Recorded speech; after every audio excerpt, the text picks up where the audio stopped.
Buenas tardes ya. Esta es la primera mesa de este cuarto coloquio internacional de novela corta, titulada Novelas en Tránsito, y nos ceñiremos al orden del programa. En esta mesa inicia la doctora Hernández Landa, posteriormente el doctor Sperling, y después, para cerrar la mesa, la doctora América Viveros nos compartirán sus reflexiones en torno a las novelas en tránsito. El tema de esta mesa tiene que ver con las novelas que van a ser publicadas en los últimos 30 años del siglo XIX aproximadamente. La doctora Hernández Landa se inicia un poco antes, pero básicamente estamos hablando de un corpus que estaría alrededor de los años 60 hasta pues 1915, ¿no? Así de amplio es él. Y de ahí la idea del tránsito. Sin más, vamos a dar la palabra a la doctora Hernández Landa, por favor. Gracias. Que tiene una presentación. Bien, las presentaciones de esta mesa sí cumplirán con la brevedad, lo aseguro, para poder dar pie a la discusión, al diálogo, al intercambio, que ya empezó aquí el doctor Sperling al subir a la mesa haciéndome preguntas, y yo le dije, no es a mí, es para allá. Entonces sí va a haber muchas preguntas e inquietudes porque los ponentes se han leído y los hemos leído. Gracias. Hola, buenas tardes ya a todos, bienvenidos, muchas gracias por estar aquí con nosotros. Yo quiero platicarles un poquito de los hallazgos que fueron parte de la aventura de descubrir nuevo corpus para el portal La Novela Corta. Justamente en esta búsqueda de qué incluimos, qué no incluimos, me tuve que meter en el brete de qué diablos es novela corta. Y bueno, la cosa se complicó mucho desde el principio. En primera instancia encontramos teorías que nos dicen que la novela corta arraiga ancla sus raíces en la literatura ejemplar, en los relatos hagiográficos, entonces le da un origen muy antiguo. Hay otras teorías que se centran en la modernidad y las teorías modernas hablan de otras cosas muy diferentes, entonces nos dicen, además no coinciden en cuanto a los criterios. Por un lado nos dicen, ¿tiene un giro? No, tiene varios giros. ¿Tiene un desarrollo progresivo? No, tiene una estructura repetitiva. Entonces, bueno, en el mar de la teoría yo empecé a tomar criterios más o menos que se ajustaran a las características de mi corpus, pero que no fueran camisa de fuerza, sino que me permitieran describir ese corpus que fue parte de lo que estuvimos trabajando para incluir en el portal. Entonces, bueno, lo primero que destaca es que estas novelas cortas están ubicadas en estas dos tendencias. Por un lado hay relatos muy cercanos a la tradición ejemplar y su sucesora, los relatos costumbristas ilustrados, y por otro lado tenemos ya textos que presentan rasgos de modernidad muy claros.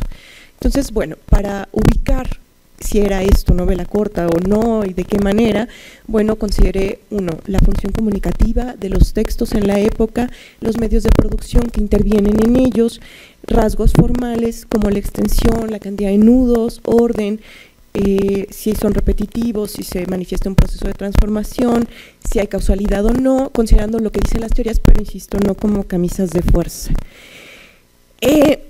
Esto, bueno, considerando un corpus que diferentes teóricos o diferentes estudiosos hemos considerado ya novela corta, es el caso de la antología de Celia Miranda Cárabes, que es el estudio fundacional del género en la época, la novela corta en el primer romanticismo mexicano. También hemos hablado, otros que han hablado de novelas cortas en relación con este corpus son Oscar Mata y Guadalupe Gómez Aguado, y yo misma fui, digamos, al orientarme a leer un montón de textos, fui decidiendo que sí entraba, que no, que presentaba más o menos las mismas características.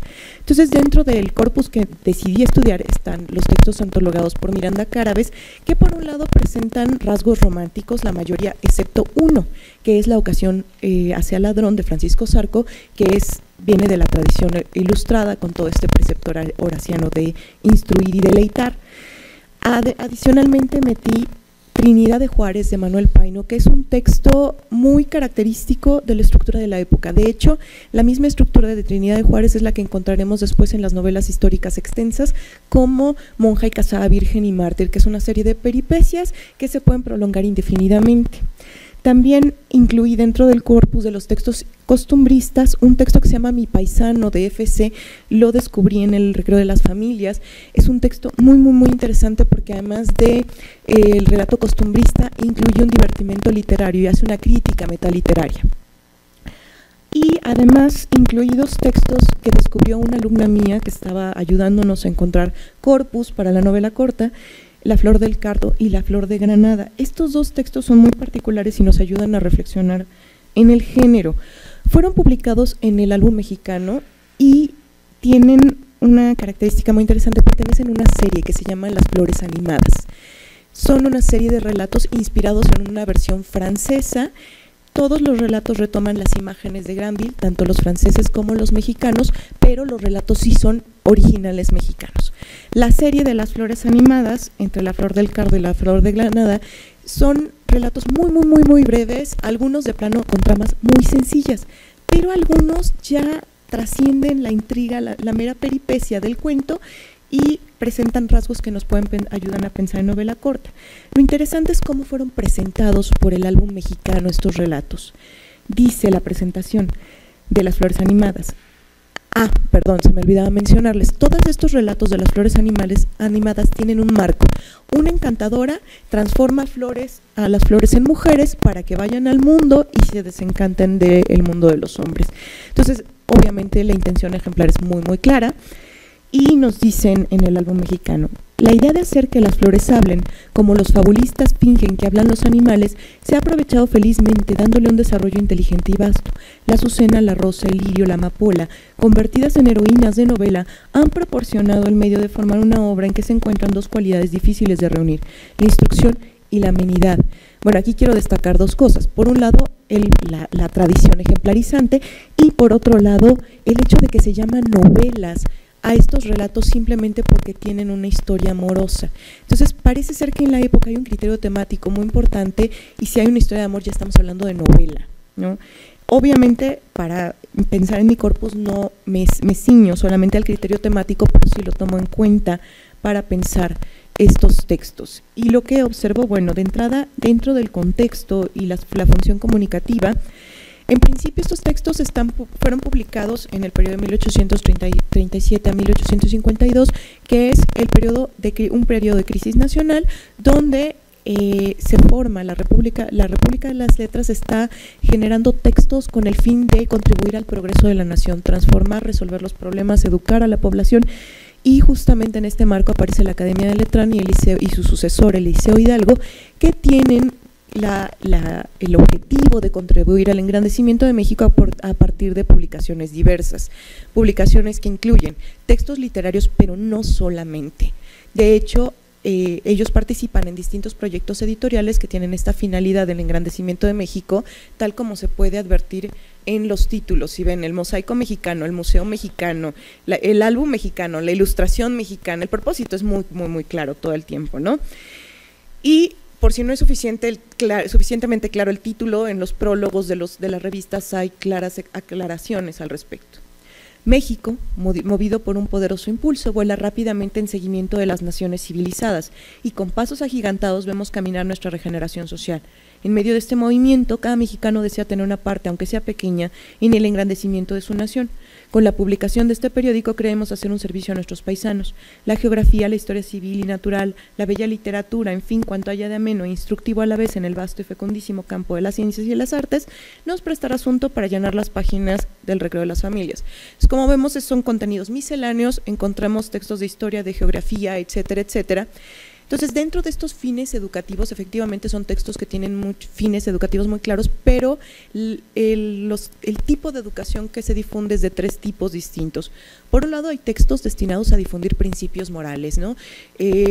A qué hora rezar, cómo debe uno comportarse, contener las pasiones, etcétera. En otros casos es educación sentimental, tener fe en la providencia, no dejarse seducir por los hombres a destiempo, y en otros casos dar cuenta de las peculiaridades de la nación y de su historia. Entonces tenemos diferentes propósitos, todos los textos contribuyen a esos propósitos, incluidos los relatos literarios, las novelas que llamo novelas cortas.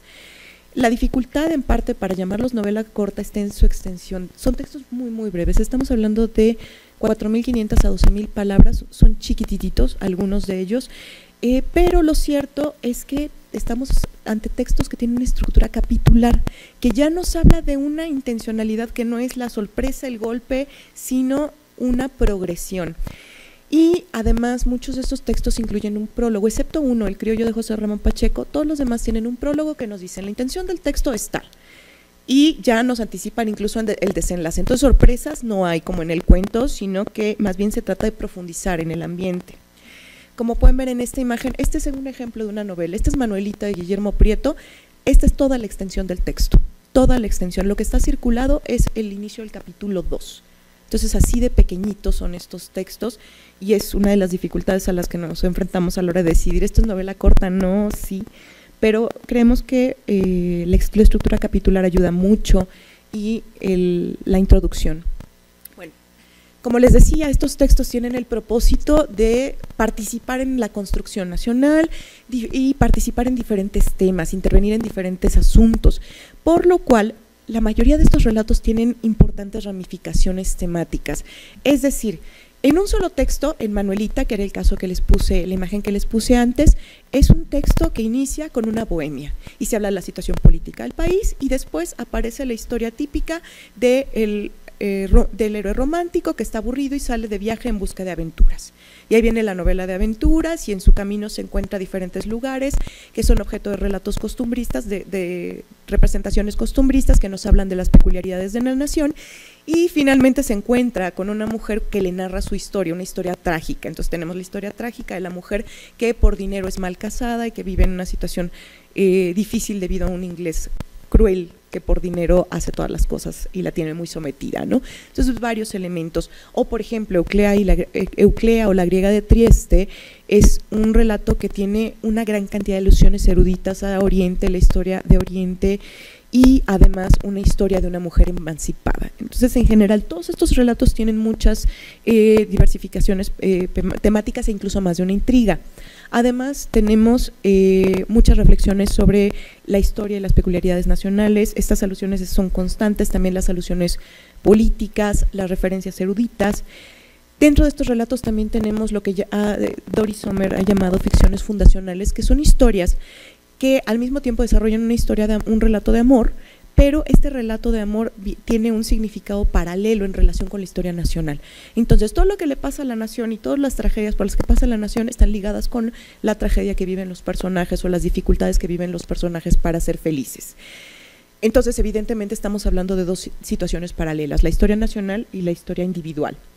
Por otro lado, tenemos relatos costumbristas que por sí mismos desarrollan cada uno diferentes temas. Cada tipo social es un tema diferente.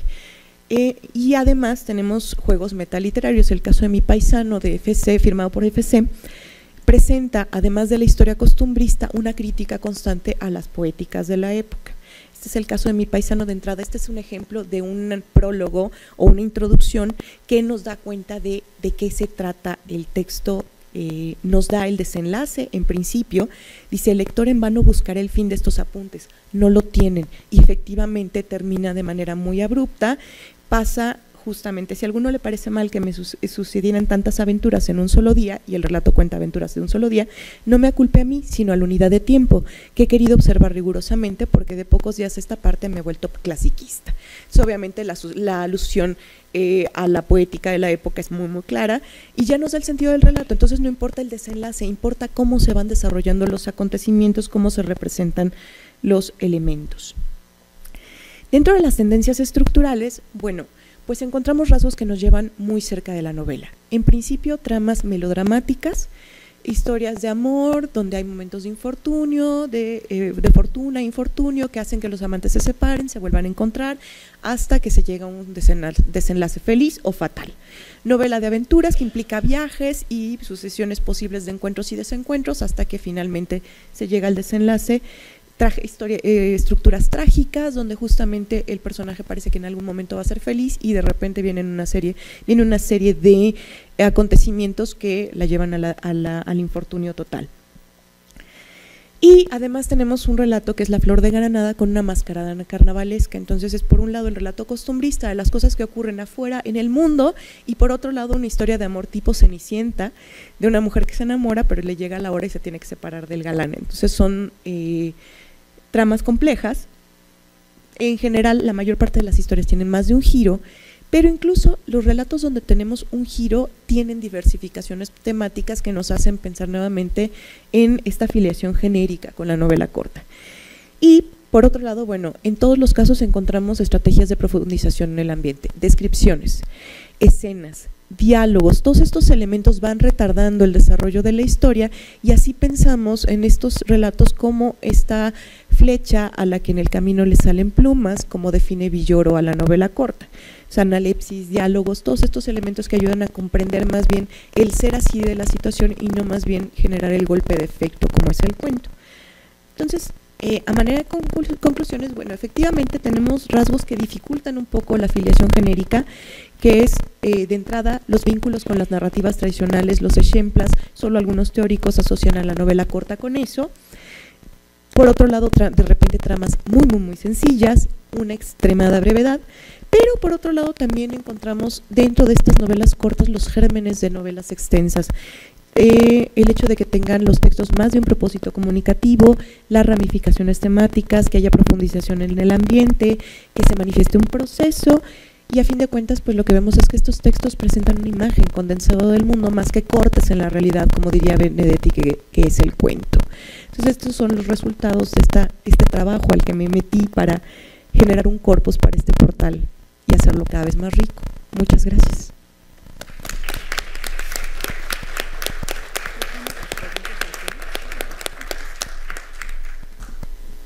Bien.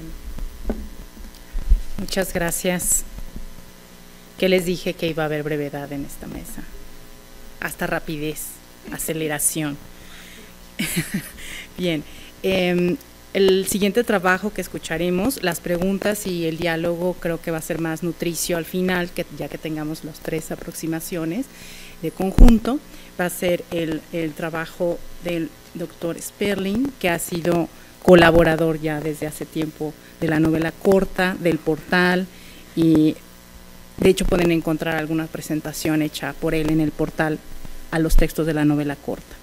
Y lo escucharemos con novelas cortas para tiempos fuera de quicio, El cronotopo en El Evangelista y Salamandra. Y bueno, El Evangelista de Gamboa es una de las pocas veces que lo veo mencionado, leído con detenimiento. No es una novela que suela uno recomendar por su calidad estética respecto de otras del mismo Gamboa como Santa, ¿no? Es una novela desigual y sin más preámbulo, te escuchamos. Gracias.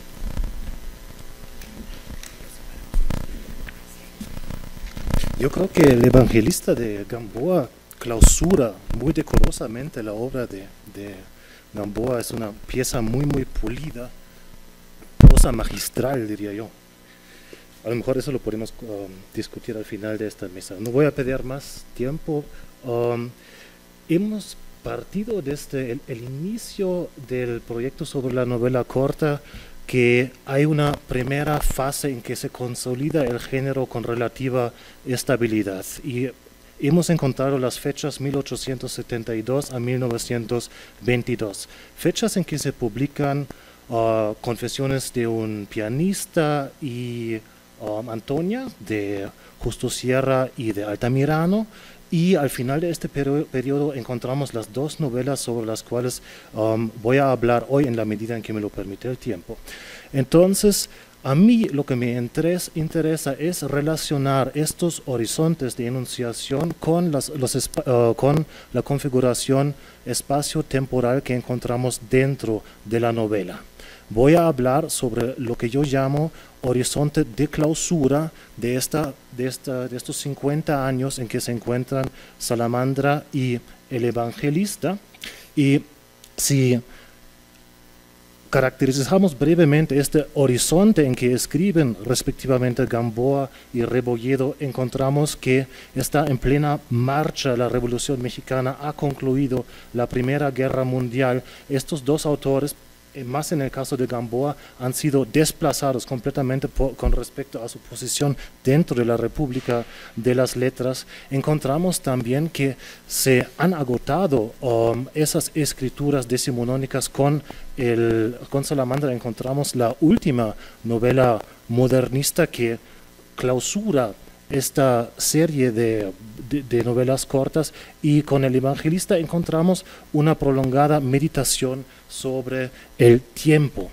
Entonces yo me pregunto en qué medida podemos relacionar esas estructuras espaciotemporales que encontramos dentro de las novelas, es decir, el cronotopo, con este horizonte de enunciación. Y cabe mencionar también, claro, en los años 20 ya comienzan a escribir los autores que identificamos como vanguardias. También hay un nuevo proyecto de novela histórica, los colonialistas, y también, claro, se instala la novela de la Revolución. Entonces, a contratiempo, a destiempo, en otro horizonte, están escribiendo estos dos autores, y esto me conduce a tematizar brevemente cuál concepto de novela corta encuentro en ellos. Lo que encuentro ahí es el principio de la condensación que encontramos a lo largo del siglo XIX, muchas novelas cortas. ¿Qué entiendo por condensación? Todos los recursos narrativos, tiempo, espacio, símbolos, los giros,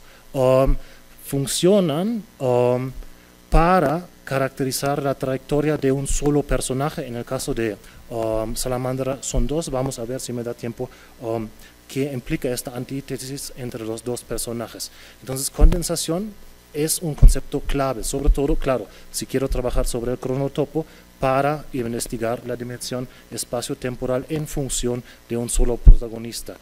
El otro principio que también encontramos en muchas literaturas nacionales decimonónicas es la oposición entre la objetividad externa y la subjetividad interna de la novela corta. Es decir, asistimos, tanto en el caso de Salamandra como del Evangelista, a protagonistas que tienen una trayectoria agónica, que luchan con su circunstancia, con su tiempo, con su sociedad, con otros horizontes de la modernidad que irrumpieron, y asistimos por una parte a esta lucha subjetiva, pero hay estrategias de perspectivar de forma objetiva esta lucha.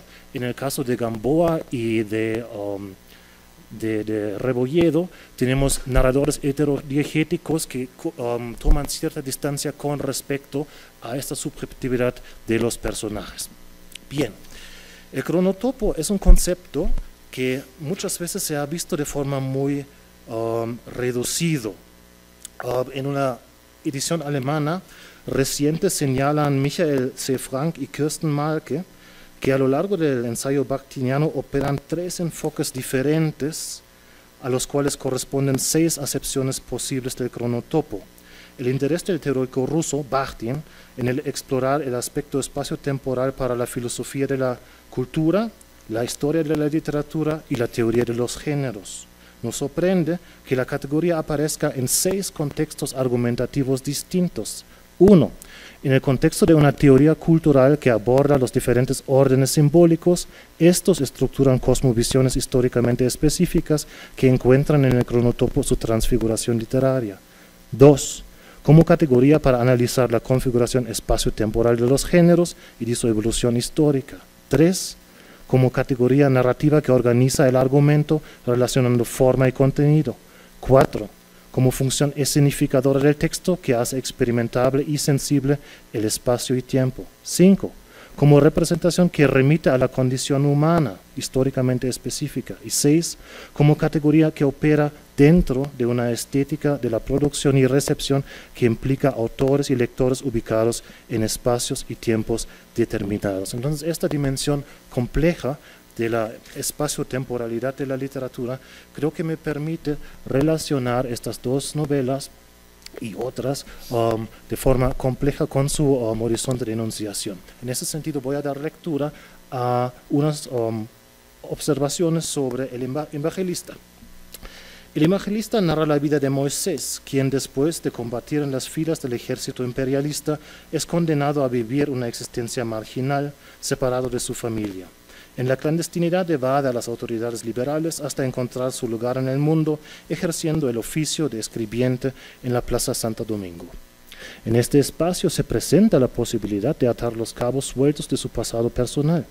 Recibe noticias de una hija, producto de un romance efímero con Rosario, que aconteció cuando estaba escondido en un establo para curar una herida que recibió en el Cerro de las Campanas. Su hija Tules fallece algunos años después y le deja a una nieta, Consuelo, quien acompaña al evangelista durante algunos años de su vejez para luego abandonarlo, enamorada de un soldado de las tropas revolucionarias del norte que llegan a la Ciudad de México. La trama se construye mediante 3 giros que determinan el destino del protagonista. 1. La derrota en la batalla de Querétaro. 2. La llegada de su nieta, cuyo nombre, Consuelo, nos indica el papel que desempeña en la desoladora historia de vida del protagonista. Y 3. El abandono final. Una temática clave de la novela corta, la escritura, está entrelazada con estos giros. Las cartas que por encargo redacta el evangelista estrechan los lazos familiares de sus clientes por encima de la distancia que impone la accidentada geografía nacional. Fiel a su vocación tradicionalista, el personaje se rehúsa a escribir cartas de dudoso contenido moral. Al establecer comunicación entre familiares ajenos, compensa una carencia constitutiva de su propia existencia, pues casi todos sus propios parientes y la madre de su hija mueren en su ausencia sin que hubiera tenido contacto con ellos. Por otra parte, la aparición de la taquimecanografía causa inicialmente la resistencia del personaje, envejecido quien, no obstante a su férrea resistencia al progreso, acepta finalmente esta innovación para salir adelante con una modesta economía. El giro final, en que coincidan la temática de la escritura, el personaje de Consuelo y el tema de la modernidad. El día en el cual Moisés finalmente decide comprar su máquina, recibe la carta de despedida de Consuelo, igualmente escrita a máquina. Esta condensación, típica de la novela corta, también la observamos con respecto a la configuración espacio-temporal. El evangelista es una continua meditación sobre la temporalidad. Aparecen elementos icónicos de la modernidad porfiriana, como el tren, al cual el joven Moisés tiene que subirse a regañadientes, pues identifica este medio de transporte como artefacto liberal. Desde el primer párrafo extenso, la novela corta es elocuente sobre la construcción antitética que constantemente opone a Moisés y su entorno. El párrafo que introduce el primer capítulo abunda en expresiones que indican la continuidad del acontecer temporal para concluir sobre la inevitable extinción del oficio que ejerce Moisés. Instalado en un espacio que aparentemente resiste a las intemperies de los conflictos armados y de la marcha del tiempo, el personaje es relegado a un segundo plano similar que la experiencia histórica que encarna. Las primeras páginas de la novela corta elaboran una antítesis entre el próspero comerciante Don Herculano, quien militó en las filas del ejército liberal y amerita el admirable apodo de Don Hércules entre los marchantes, y Moisés, confinado a una esquina, quien además sufre, muy a pesar suyo, el deformante nombre de Moisés e incluso Moise. Este contraste es emblemático del desplazamiento que padece el protagonista con respecto a la historia nacional, su propia historia de vida y su existencia cotidiana. Le toca existir en tiempos fuera de quicio.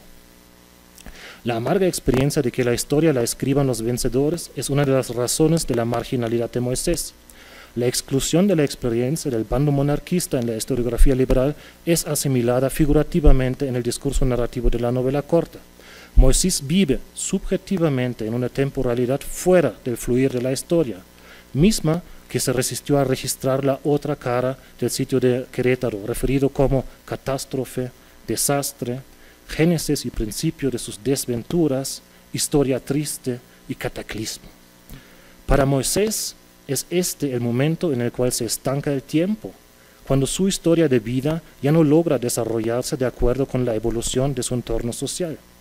En consecuencia, dentro del discurso narrativo, continuamente se observa la modernidad como irrupción desde un punto fijo de la plaza colonial.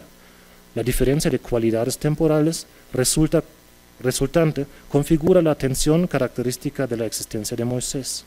En reiteradas ocasiones, el narrador subraya objetivamente la marcha del tiempo frente a la inmovilidad del protagonista.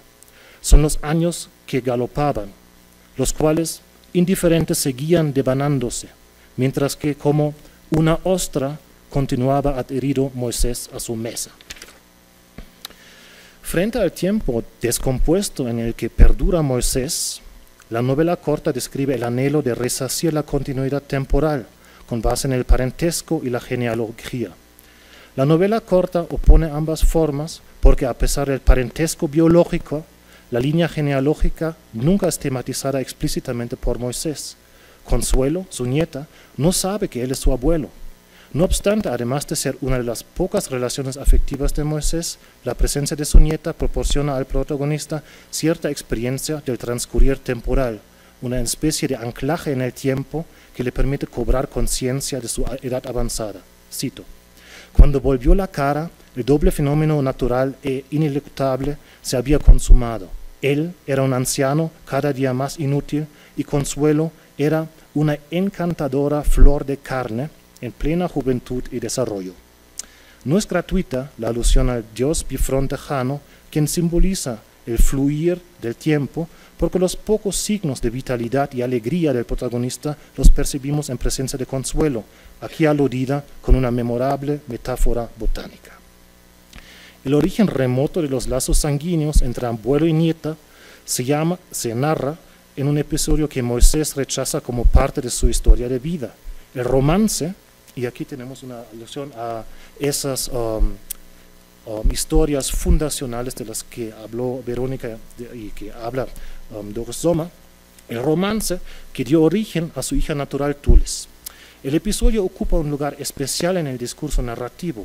En una prolepsis, el narrador interrumpe la secuencia que relata las hazañas del protagonista en el Cerro de las Campañas, con el objetivo de subrayar la importancia que tiene la omisión del romance en la historia de vida que cuenta Moisés.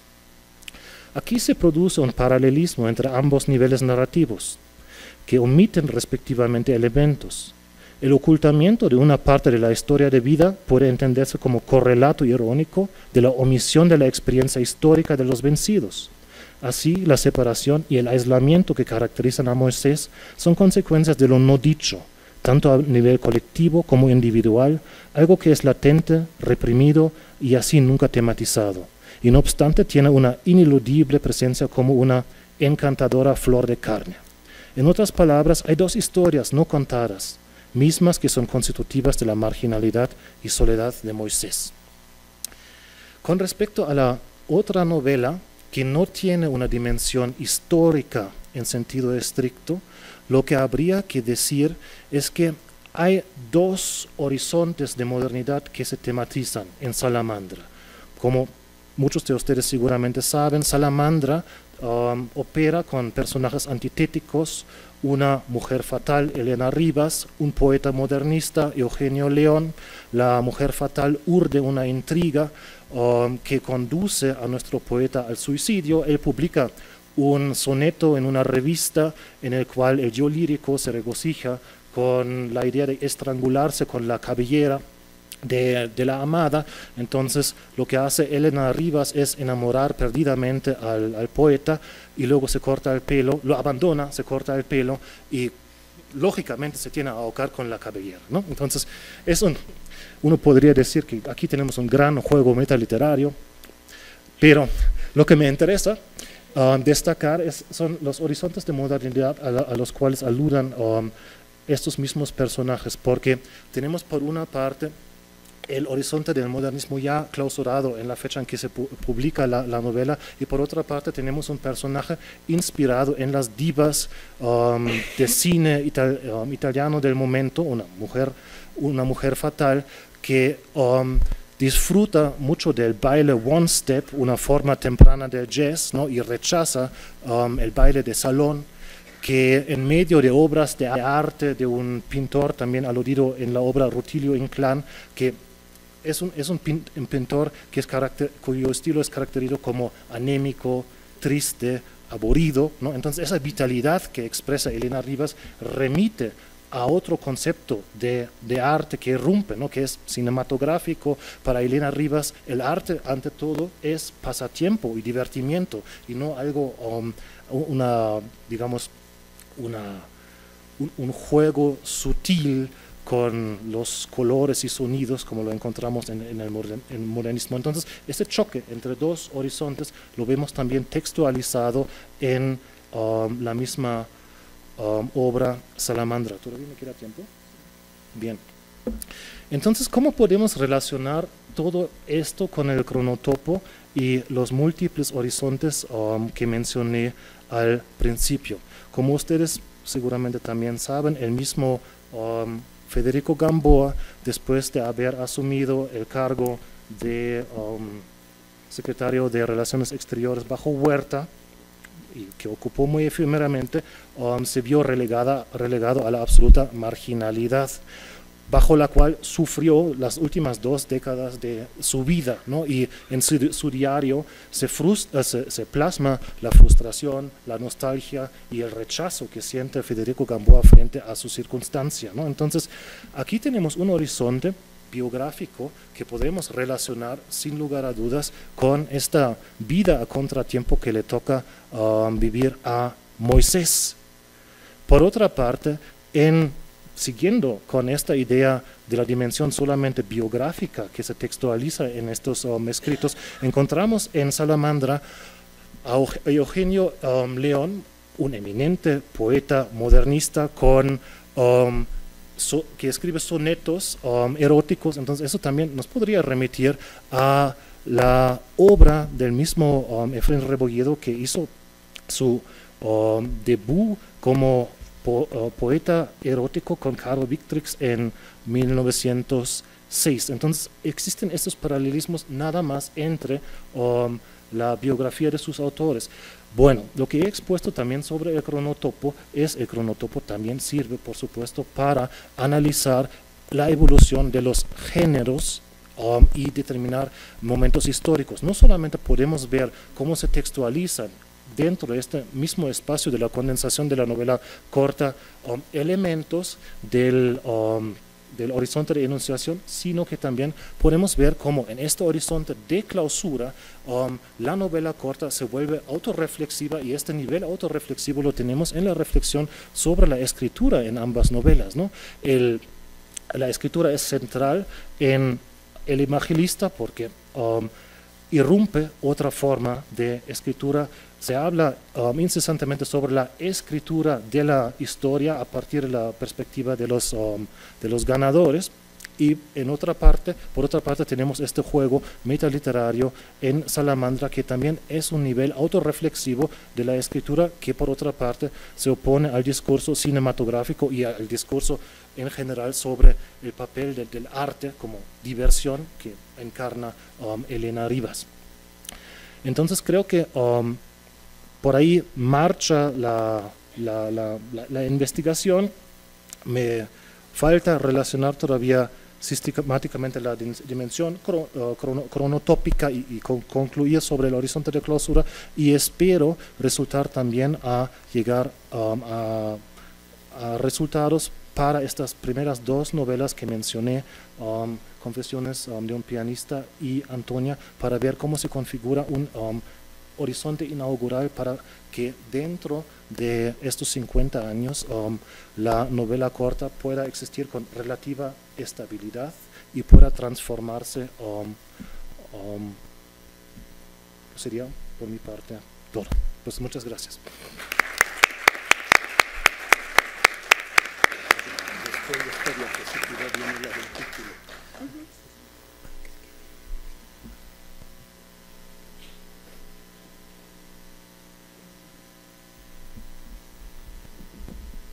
Muchas gracias, Cristian, por tus reflexiones sustanciosas y aceleradas también de la novela corta. Y vamos a escuchar el tercer trabajo de esta mesa a cargo de la doctora Luz América Viveros, que se titula Diálogo de la novela corta con las preocupaciones estéticas finiseculares en México. Entonces el abanico de la mesa se cierra, ha iniciado con la Academia de Letrán y concluye justamente con las reflexiones a principios del siglo XX mexicano.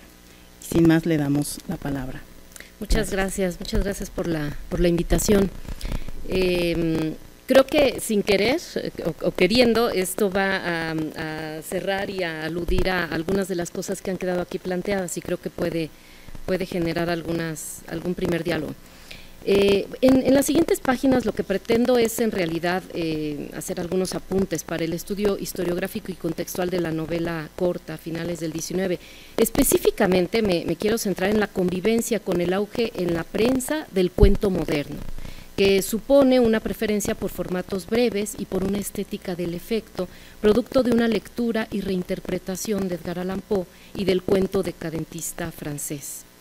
Un hecho determinó buena parte de las características de los géneros literarios en el siglo XIX, su aparición primera y a veces única en la prensa, circunstancia que en el caso de la novela corta la puso en un espacio intermedio entre las varias entregas de la novela de largo aliento, que fue el género de mayor moda a mediados del siglo XIX, y la completud inmediata de los textos en una sola entrega, que es una moda más bien de finales de siglo.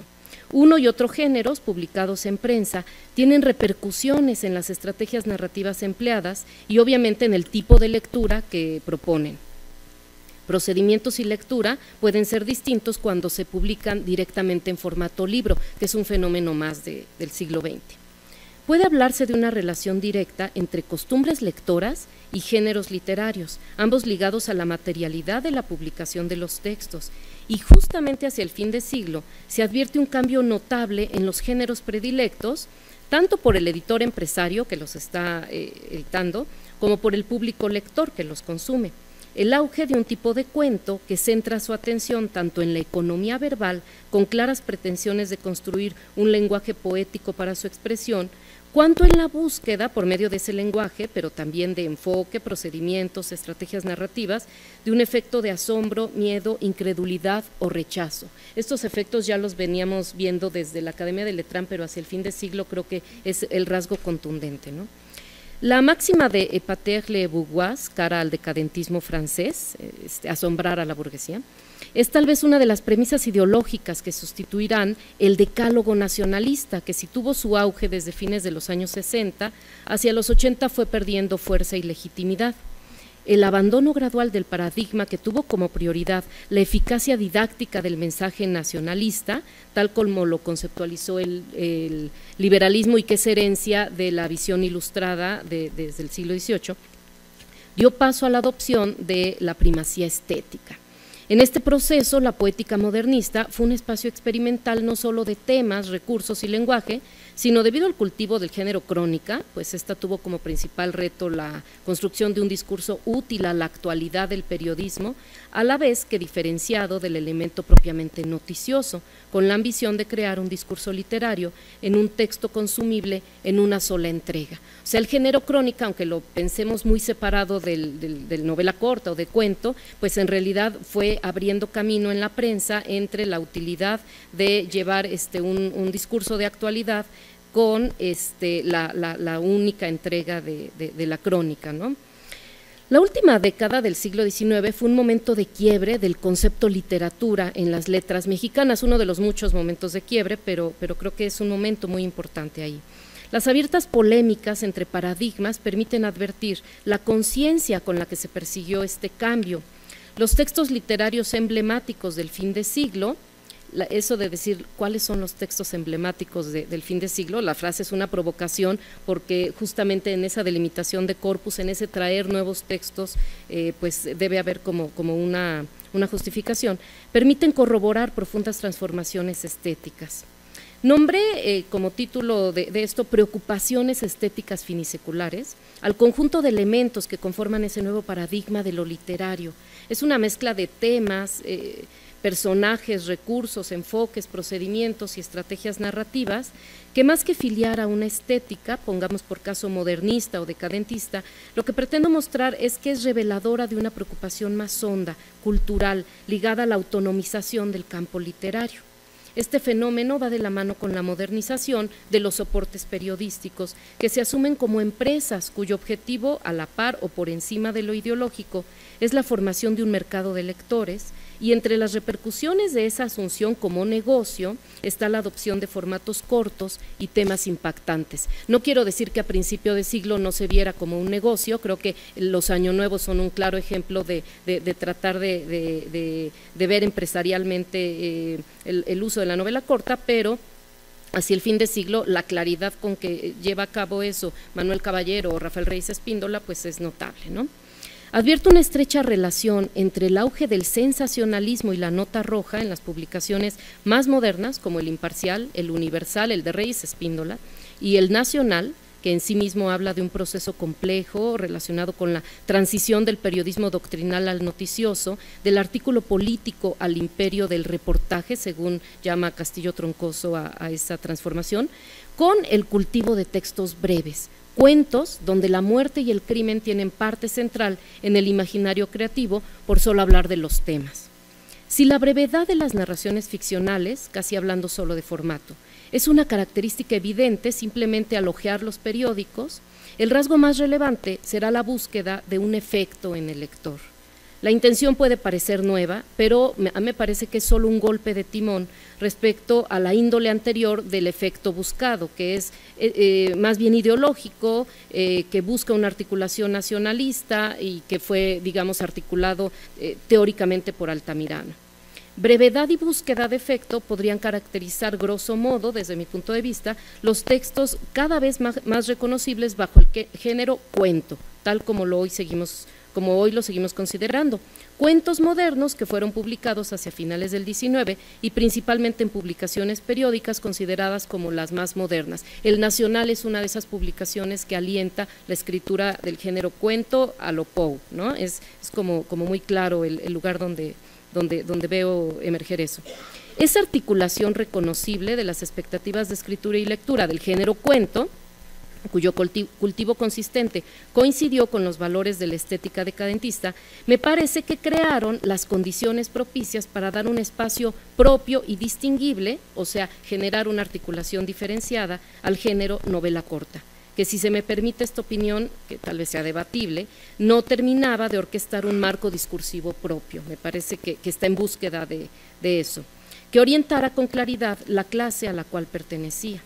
Puedo justificar esta idea con la pobre o nula recepción de dos novelas paradigmáticas de la República restaurada y que aquí se han aludido. Hoy las podemos considerar así, aunque prácticamente pasaron inadvertidas en su primera publicación y por la crítica de su momento.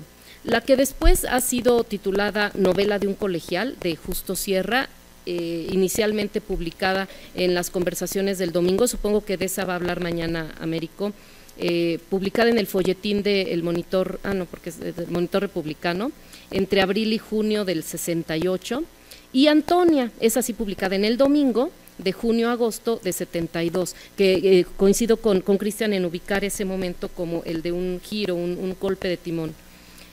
Ambas son, y bueno, además del principal promotor o caracterizador del nacionalismo literario, es al mismo tiempo el que está proponiendo esta otra novela tan digna de estudio, Antonia.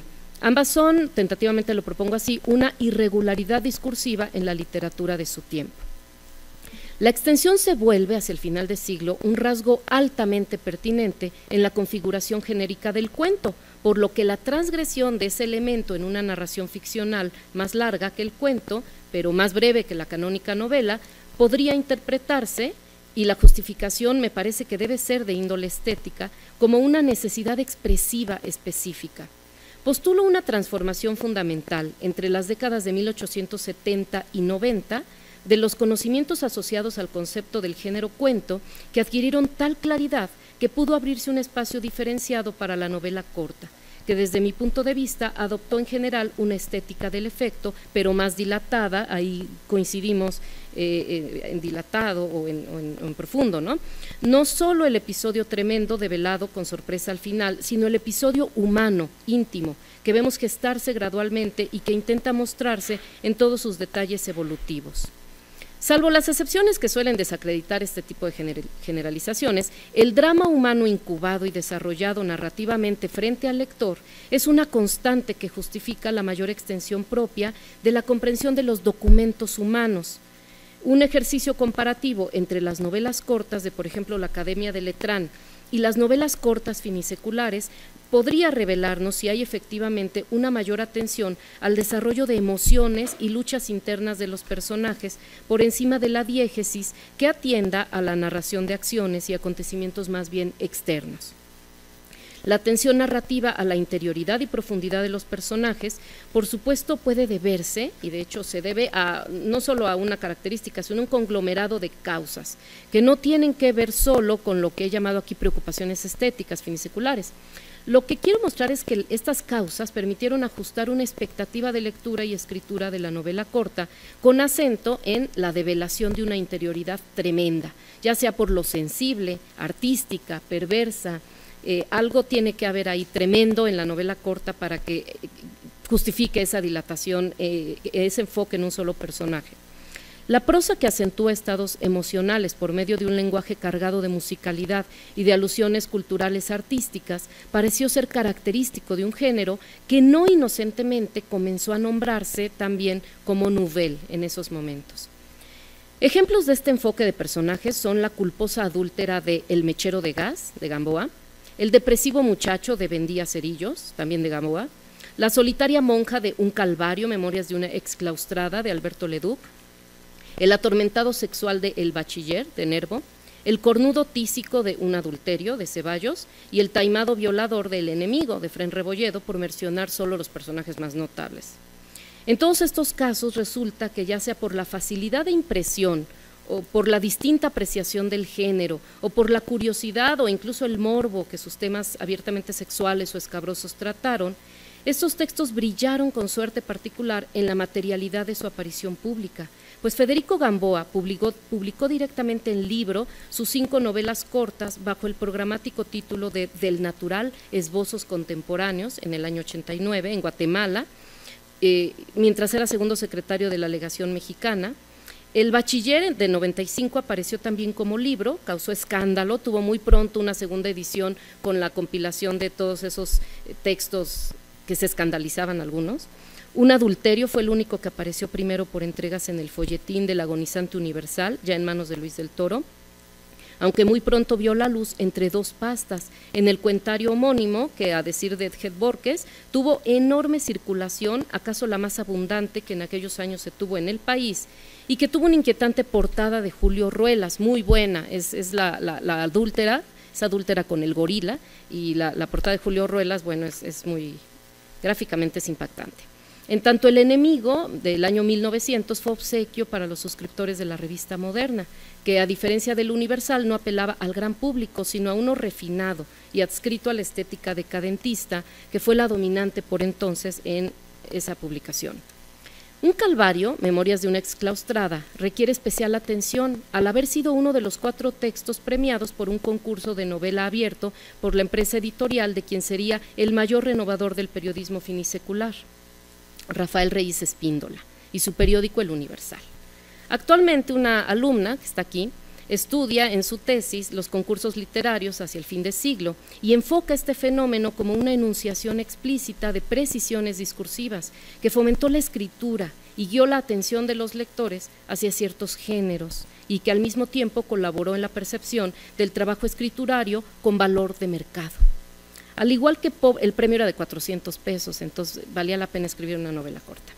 Al igual que Pobre bebé, de Francisco Modesto de Olaguibel, también novela corta premiada en ese concurso, que al final fue de 100 pesos, apareció en un libro de pequeño formato en 1894 a 50 centavos. Que novelas cortas hayan sido ganadoras de uno de los pioneros concursos literarios organizados por periódicos nos permite advertir la pertinencia de este género para la empresa editorial de Reyes Espíndola.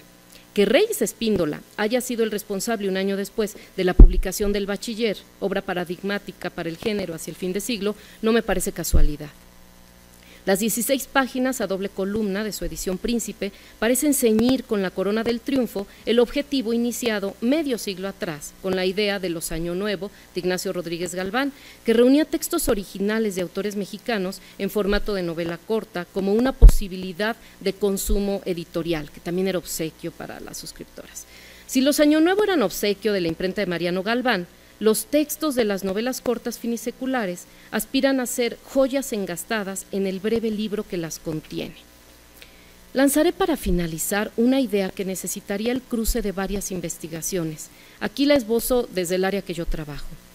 Advierto una línea en la conformación del género novela corta, que por lo ya expuesto adquiriría características distintivas del cuento solo hacia finales de siglo, que nace en dos textos incomprendidos en su época, en parte por su inadecuación a los géneros exitosos, como la novela histórica, en parte por su frágil o cuestionable adscripción con el proyecto ideológico nacionalista, y en parte también, aquí es donde se liga con mis pesquisas, por la osadía de la primera persona, que aunque ficcional, no conllevaba una lección moral, sino la exposición de un episodio formativo o una iniciación sentimental.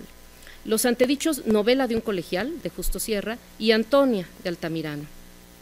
Esa primera osadía solo me parece que encuentra su momento de aceptación, de entendimiento o de comprensión, cuando efectivamente emerge la literatura autobiográfica en México, fenómeno que ocurre con claridad a partir de la última década del siglo y que permite atender a la ficcionalización del yo con plenitud. Esta transformación cultural permitió contemplar el yo como documento humano, concepto vigente propuesto por Edmundo de Goncourt en su prólogo a Los hermanos Secvano, 1879, cuyos personajes, ubicados en un umbral entre el mundo extratextual y la creación literaria, requiere de un inmenso archivo de observaciones del natural y millones de notas, pues únicamente, así decía Edmond de Goncourt, únicamente con documentos humanos se hacen buenos libros, libros donde se encuentre verdadera humanidad con firme aplomo planteada. O sea, ahí está como la profundidad en el análisis de un personaje y al mismo tiempo lo que yo creo ver de un discurso como de verdad, ¿no? Autobiográfico tal vez. Si bien esta atención al yo no considera a la gente común y corriente, como después sí ocurrirá ya en el siglo XX, sí ficcionaliza caracteres especialmente sensibles, atormentados o raros. La novela corta parece dar con su mayor extensión el espacio justo para atender a un solo asunto, característica más propia del cuento, pero con la profundidad que requiere la manifestación del yo en todas sus causas y expresiones emotivas. El público para las novelas de Sierra y Altamirano solo se halla hasta la última década del siglo. Esto habría que corroborarse con la recepción de cuentos románticos en el 96, cuando Sierra transforma su causerie en novela corta, aunque bajo el marbete de cuento, los famosos cuentos románticos de Sierra. Y es en ese espacio donde parece terminar de formar su marco discursivo, un tipo de novela corta que es el que tramposamente tal vez quise enfocar aquí, porque seguramente habrá otros tipos de novela corta que vengan a decir, pues no, tal vez son varios tipos de novela corta. Eso es lo que quería comentar. Gracias.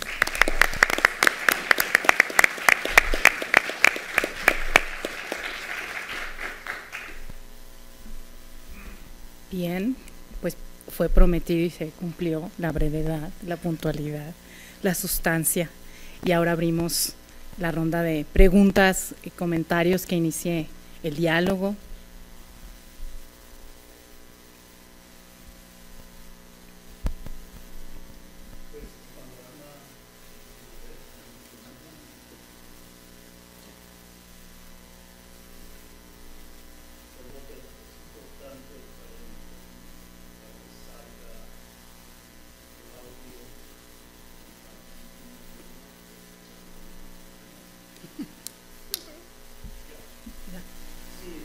Panorama es notable que han trazado y lamento no haber participado en él como inicialmente ofrecí y después me apenó mucho por cuestiones de planeación del coloquio pasar a otra mesa.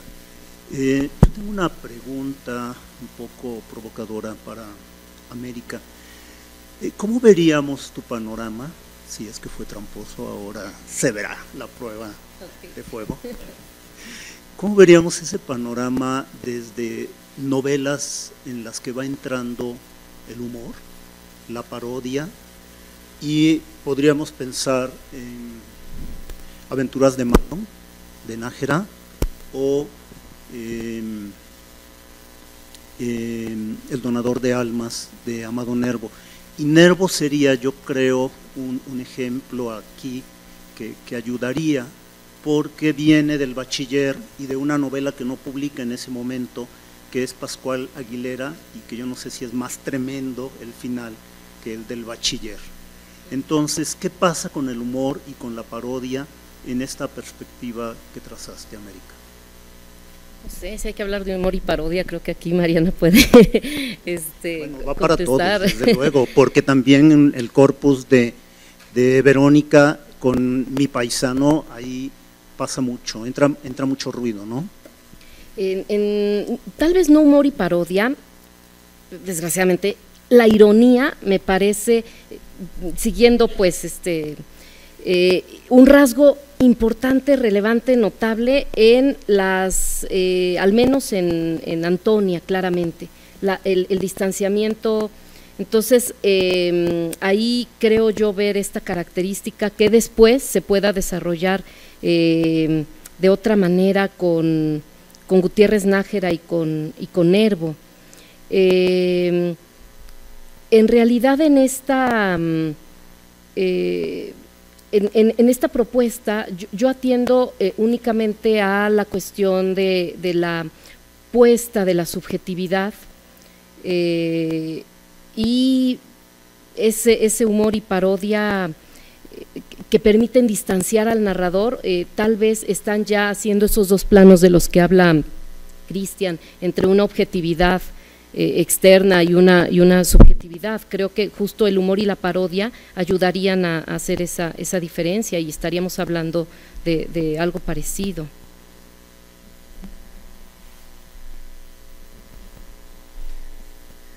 No, yo no puedo decir nada ahorita, tengo que pensarlo muy seriamente. Sí. Bueno, es que es interesante porque, de hecho, justo yo me quedé pensando que a lo largo del siglo XIX hay una tradición no tan reconocida que es la de la ironía, el humor, la parodia. Tenemos N cantidad de relatos costumbristas que son divertidísimos y que casi no se leen, no están.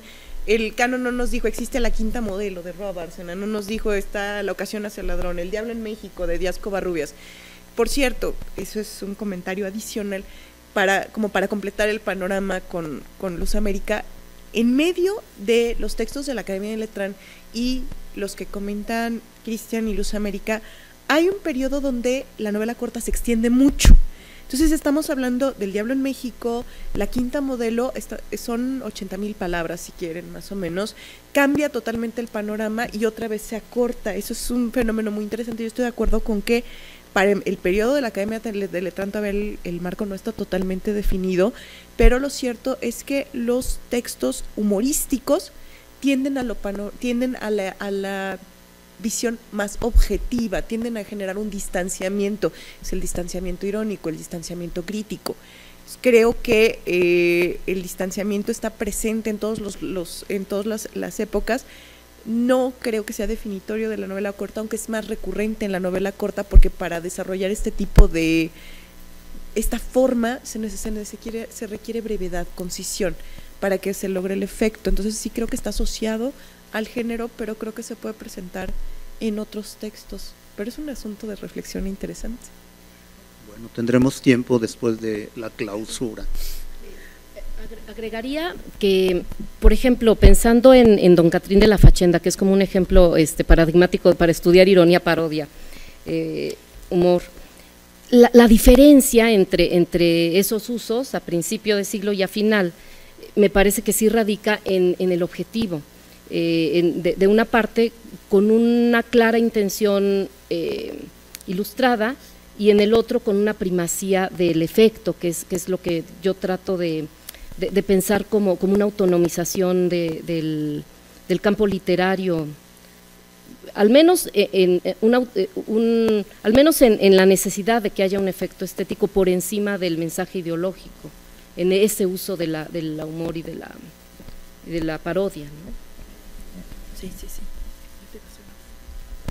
Yo creo que la clave está en lo que acabas de decir, en la dimensión de la autonomía que paulatinamente adquiere el campo a partir de estas novelas que identificas como irregularidades discursivas porque no hubo condiciones de recepción, ¿no? En la medida en que esas novelas, que son también profundamente irónicas, ¿no? Se distancian de esas tareas nacionalistas, ¿no? Entonces el campo literario adquiere autonomía, y lo que vemos justamente en el humor, a lo mejor a eso apuntaba la pregunta de Gustavo, en un autor como Amado Nervo, es como conoce muy bien al horizonte de expectativas de sus autores y cómo juega con este horizonte de expectativas. Estamos entonces hablando de un campo en que hay una muy estrecha relación entre autores que se comunican a través de sus obras con los lectores. A lo mejor este estrecho vínculo se pudo dar a través de la prensa, ¿no? Y habla mucho de la autonomización del campo hacia finales del siglo XIX. Yo ahí tengo mi protesta. La conciencia con los lectores también está presente en la novela corta de la Academia de Letrán. Todos los prólogos están hablando de los lectores, tu lector. Tiene que ver con los soportes, eso sí, más que con la autonomización del arte, creo que tiene que ver con el tipo de soporte que acerca cierto tipo, implica ciertas formas escriturarias. Acá los lectores hay constantes alusiones a esto, y por cierto, este texto de Mi Paisano que he citado, ya mencionado varias veces, este texto ya está apuntando a una autonomización, pero es muy temprana. Lo cierto es que si los lectores ya están muy presentes, sí tiene que ver con el soporte impreso, con el soporte de periódico, de revistas. ¿Hay tiempo suficiente? Si ¿Alguien más del público? Podemos explotar. Ay, bueno, porque yo sí voy a hacer preguntas. Hartas. Bueno, no muchas, pero algunos comentarios, pensando en el evangelista específicamente, Cristian. Y esta propuesta que haces de clausura, ¿no? de una época, un uso de un género, ¿no? Que sucede algo semejante con el humor, ¿no? En general, cuando tenemos una obra que parodia un género, es porque ese género ha estado tan estabilizado, tan estable, tan reconocible, ¿verdad?, que parodiarlo no lo desestabiliza, sino que al contrario evidencia sus fortalezas, ¿no? Entonces, generalmente, y eso es una generalidad que suele comprobarse cuando uno revisa el diversificado horizonte de lectura de la época, ¿no?, a qué responden estas parodias, a que hay exceso de un tipo de producción, y entonces en ese sentido, pensando en la clausura, en el caso de El Evangelista, ¿de dónde viene Gamboa? Pensando su obra como una serie, suerte, como siempre en los autores, de quiebres, de cambios, ¿no?, de giros estéticos. Gamboa tiene este momento de Santa, ¿no?, que le da una fama, que es un bestseller, que esto es muy importante en términos de circulación y de posicionamiento de un estilo que lo identifica, ¿no? Y después de Santa cambia, ¿no? En ese sentido, el Evangelista se ubica en este último apuesta estética, transformación. Entonces, cuando tú hablabas de cómo en su diario se pueden leer los desasosiegos de Gamboa, ciertamente también hubo un cambio profundo en él, espiritualmente hablando, ¿no? Puedes relacionar el hecho de que haya una novela como Reconquista, que es un novelón en términos de extensión, ¿no?, y El Evangelista, que pertenecen justamente a este último momento por decirlo de alguna manera, ¿no?, una vez que ha clausurado la estética modernista, decadentista, hasta un poco de vanguardia, un poco intermedial que hay en Santa, es completamente distinta a Reconquista, ¿no? Es otro aire, ideológicamente es otra propuesta, ¿no? Y El Evangelista, por ahí hay alguna suerte también de clausura dentro de la propia poética que lo lleve a optar por una novela breve al final de su escritura, cuando empezó escribiendo también novela breve, como apuntó Luz América. Muchas preguntas en una. Yo dije Mira, yo puedo hablar sobre la dimensión de clausura que encontramos en El Evangelista.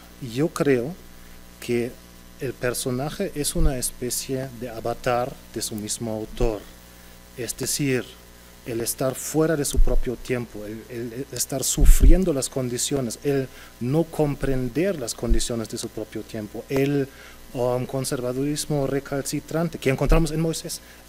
A lo mejor también lo encontramos en alguna parte de la obra tardía de Gamboa. Pero también la meditación sobre el tiempo, qué significa tomar una decisión equivocada y luego tener que vivir con las consecuencias, ¿no? Moisés, obviamente, después de batallar por las tropas monarquistas, tiene que vivir toda su existencia con ese error, ¿no? Que lo margina. Y algo muy parecido sucede en la biografía del mismo Gamboa, quien opta por apoyar a Huerta, por lo menos desde la secretaria de Relaciones Exteriores. Dicen que siempre despreciaba a Huerta, sin embargo aceptó el trabajo, ¿no? Y luego se tuvo que exiliar, ¿no? Y regresando de su exilio en Cuba, creo, escribe El Evangelista, ¿no? Entonces yo creo que la experiencia vital del mismo autor se plasma en esta obra. Hay elementos que encontramos en otras obras, por ejemplo el conflicto moral, el conflicto de tener una hija natural y pues no acudir a la legitimación de la iglesia, ¿no? de matrimonio. Este conflicto lo encontramos, conflictos morales parecidos encontramos en otras partes de la obra de Gamboa, y también está en El Evangelista, y es parte del aislamiento, o conduce al aislamiento y la existencia solitaria del protagonista, ¿no? Entonces sí hay estos elementos. Yo creo que el Evangelista le sirvió como un ejercicio de escritura, de plasmar una prosa sumamente pulida, ¿no? Entonces es una obra que a esa fecha ya concluye de alguna forma la obra. Creo que Gamboa publicó todavía después una obra de teatro, ¿verdad? Que no he leído, pero he leído que no está tan lograda, ¿no? Entonces yo creo que con esto concluye la obra de Gamboa con una meditación sobre qué es el tiempo, ¿no? Y qué significa tomar o tener que vivir con decisiones equivocadas. Eso podría responder a tu pregunta.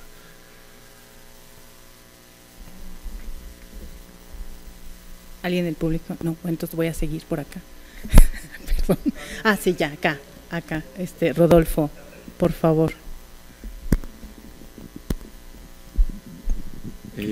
Bueno, a mí me gustó mucho la observación de América sobre el lugar de Edgar Allan Poe. ¿Hay algún estudio sobre la lectura de Edgar Allan Poe en México, la lectura de Edgar Allan Poe en América Latina? Porque sí es muy importante. Sí, y así se llamó Edgar Allan Poe en México. Es un libro editado por Malinalco. Creo que un primer coloquio que se hizo allá en el 2006, tal vez, que reúne algunos trabajos de estudiosos de Poe en México, y hay una tesis de la Universidad de Barcelona, no me acuerdo ahorita el nombre, que estudia así exactamente la influencia de Poe en México. Luego te paso el dato. ¿Alguien más? ¿No? Bueno, yo voy a hacer otra pregunta. Ya, perfecto, qué bueno. Gracias. Pues me pareció muy interesante el panorama dado, y justamente con esta revisión son atisbos, ¿no?, de cómo ir generando esta visión, transformación de la novela corta en el 19. Y justamente me surge la duda con respecto a la novela corta, digamos, de un poco de tendencia realista, ¿no?, o con estos elementos realistas, ¿no? Estaba pensando en el caso de Pedro Castera con Los Maduros de 1882, o incluso con las otras novelas de Castera que salen de la tipología, ¿no?, ni novela modernista ni novela romántica, como Querens también de 1890, ¿no? Entonces, bueno, más bien un comentario en este sentido, ¿no?, que efectivamente, aunque se está estudiando, aún falta todavía establecer varias revisiones de este corpus para poder acercarnos a ver la forma en que se está generando o se produjo esta novela corta, ¿no?, porque efectivamente vamos a ver los vínculos, bueno, faltaría ver los vínculos con la novela corta de tendencia realista. Y en este sentido, hablando de la parodia y el humor, trayéndolo a la novela de Ángel de Campo, el de Los claveles dobles, que es precisamente una parodia completa de los géneros que, como bien señala la doctora Osuna, él acude a la parodia para hablar de este género que estaba en boga, que es el género chico, la zarzuela, y lo parodia completamente, ¿no? Entonces, me resultó muy interesante el panorama y, como dicen, habrá que seguir revisando el corpus, que todavía está por ahí escondido, que no se ajusta a estas líneas principales. En 83, 84, un autor prácticamente desconocido, Hipólito González, publica 2 novelas cortas en el Nacional, que tendría mucho más cercano, por ejemplo, a la novelística de Manuel Paino, ¿no? Entonces todavía habría que ver por qué hasta el 80 se siguen reproduciendo estas novelas cortas de aventuras, digamos, ¿no? Entonces, bueno, sobre todo era un comentario hacia eso. Muchas gracias. ¿Alguien quiere comentar algo en la mesa? ¿En el público algún otro comentario? Sí, por acá. Gracias.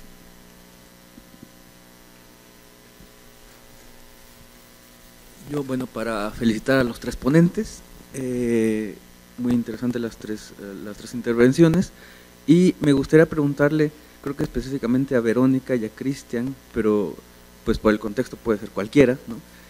Se mencionó un poco estas estrategias metaliterarias, ¿no? Metaficcionales, puede ser, y creo que también tiene que ver con una especie de uso paródico de estas estrategias, ¿no? Hay más estrategias, porque creo que las que mencionaron tienen que ver en una especie de autoconciencia del texto como texto, ¿no? Pero también pues hasta lúdico, ¿no? Hay otras estrategias metaliterarias aparte de porque yo lo veo muy vinculado con como decía Verónica, con el formato, ¿no? Casi que decir, y pues me tengo que apurar a escribir esto porque tengo un límite de páginas, ¿no? Pero hay alguna otra cosa, por ejemplo, puesta en abismo, o que tiene que ver con metaliteratura y metaficción.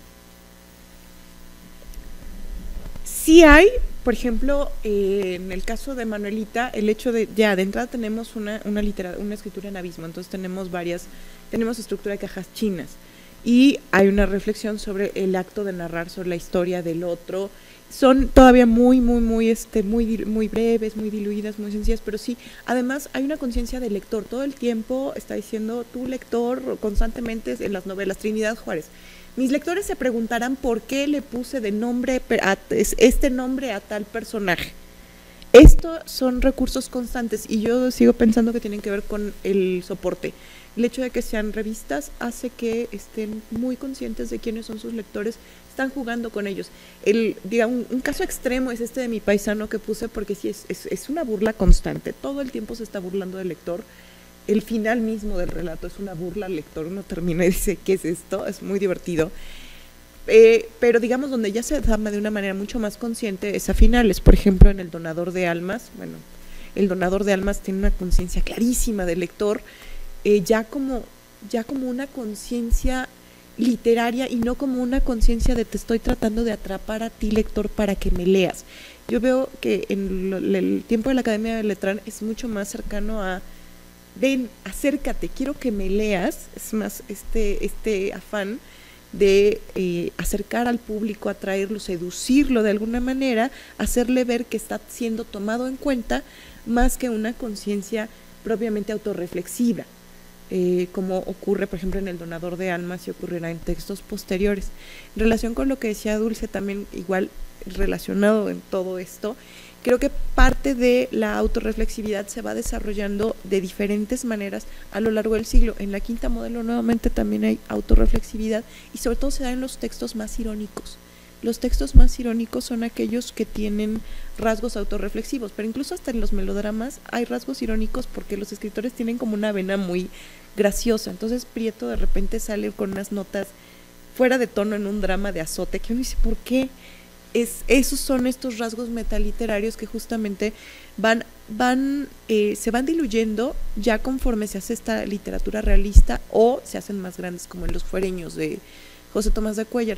Yo tengo la idea de que justamente, y esto es mera hipótesis, justamente después, a partir de la Quinta Modelo y El Diablo en México, empiezan a hacerse más extensas las novelas y empieza la idea de disertación, novela como disertación, y entonces vienen textos mucho más extensos y los que vuelven a ser breves son aquellos que tienen más una intención ya de ejercicio artístico que una idea de vamos a hablar de la nación. Entonces sí creo que todavía sigue siendo vigente la idea de nacionalista a partir del realismo, pero creo que se da otra visión y la mayor brevedad se da con estos juegos, con estos textos mucho más breves. Y ahí es donde se desarrolla con mucha más claridad la autorreflexividad. Sí, creo. Sí. Yo creo que, gracias por la pregunta, este fenómeno, claro, se puede relacionar con lo que he llamado horizonte de clausura, porque se están viendo que ya no es tan productiva esa forma de escribir, que hay ya recetas que están en pautas muy, muy establecidas. Entonces, la puesta en abismo del soneto en Salamandra, por ejemplo, sería un elemento meta autorreflexivo, ¿no? que nos permitiría también subrayar que estamos ya en el agotamiento de esta forma de escritura. Y en particular Salamandra también es una especie de pequeña enciclopedia de la literatura decimonónica que influyó en la formulación de esos tipos extremos del decadentismo. Tenemos alusiones a Barbey de Aurevilly, alusiones a el Marquis de Sade, alusiones, la cabellera en sí, el símbolo central de la novela, conlleva una muy densa intertextualidad a Salamandra, porque alude al mismo tiempo a un cuento de Maupassant, a un poema de Baudelaire. Entonces, los personajes se constituyen a través de recursos autorreflexivos. Aquí intertextualidad, y también toda la trama de la novela gira en torno a esta puesta en abismo. En el evangelista, en cambio, la escritura tendría que ver con, por una parte, la escritura de la historia, pero por otra parte también la comunicación entre los sujetos. El evangelista que conecta a familiares lejanos, ¿no? Y que él mismo no tiene esta capacidad de tematizar, ¿no? la genealogía familiar. Esto sería el gesto autorreflexivo. Y también aquí la escritura en el evangelista tendría el sentido de hablar sobre una forma manuscrita de producir escritura, y la moderna, ¿no? La taquimecanográfica. ¿Sí?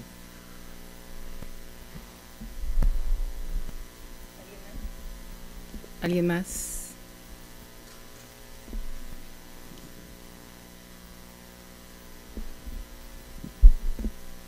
No sé si con estos recursos metadiscursivos tenga algo que ver esta alusión mucho al fragmento en la novela corta, porque bueno, tanto la forma de escritura, por ejemplo, de Confesiones de un pianista, con esta forma un poco aludiendo a la escritura autobiográfica y al fragmento, y partes de lo que también señalaba Verónica en el corpus de mi paisana, bueno, en el corpus que ella trabajó, ¿no? Que aluden que esto es parte de algo más grande, ¿no? O nos quedamos en esta idea del fragmento.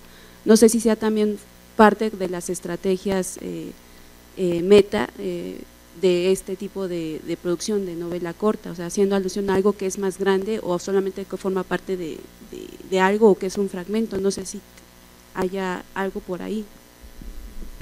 Por ejemplo, para el caso de Antonia, Oscar Mata afirma que se trata de un fragmento, que Altamirano ya no terminó esta novela.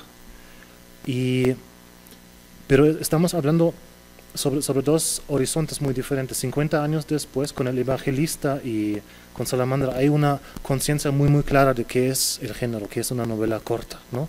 Y justamente como dice Luz América, ¿no?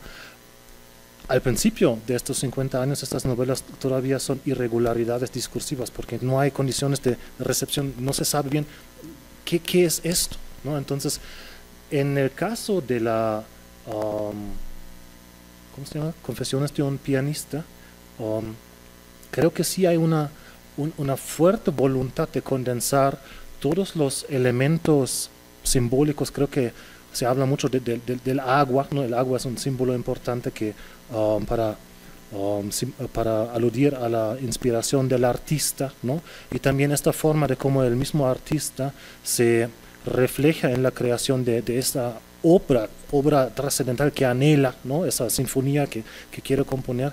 son motivos que reaparecen en la literatura de fin de siglo, ¿no? Donde la obra de arte al mismo tiempo es un reflejo de la interioridad del artista, ¿no? No sé si respondí de alguna forma a tu pregunta. ¿Sí? Bueno, apenas respondiendo a la pregunta anterior que hiciste, creo que estaríamos de acuerdo en pensar como en distintos momentos de la novela corta, que ya estamos viendo que no es la misma, sino que van siendo diferentes modalidades, en la que agruparíamos tal vez los maduros de Castera, junto con Cuéllar, de los fuereños, incluso de los mariditos, que ya es del año 90 y que uno pensaría que está en alto contacto con el cuento decadentista y pues no, son estéticas más bien parecidas a los fuereños y a los maduros. Pero en el mismo cajón creo que no podríamos poner, a pesar de que son un poco anteriores, Antonia, Confesiones de un pianista, sino esos más bien uno los liga con Gamboa, entonces estamos hablando ahí de unos cruces temporales y que están atendiendo a cuestiones diferentes, y creo que sí tiene que ver la ironía, como lo planteaba Gustavo, como un elemento que podría caracterizar incluso esa novela corta. Tal vez habría que pensar si para distanciar y para qué más, pero que no puede considerarse entonces un elemento de este último grupo, sino tal vez un elemento ese sí constante, que transversal, ¿no? Hablaría yo creo que de 3 momentos identificables, tal vez Academia de Letrán, pero no sé si se puedan configurar ahí más bien varios, pero Academia de Letrán. Esto que tú señalaste de Roa Bárcena y Díaz Covarrubias, y luego otro momento en donde están Antonia, terminaría hasta el año 22, y ese otro momento más bien realista, ¿no? Creo que son como 4 tipos que yo vi aquí, que estamos hablando de lo mismo y con 4 tipos, ¿no? Yo creo que sí. Bien, pues muchísimas gracias. Tenemos que concluir la mesa para dar paso a la siguiente. Así quédense por favor a Novelas en la Frontera en unos 5 minutos. Muchísimas gracias a todos.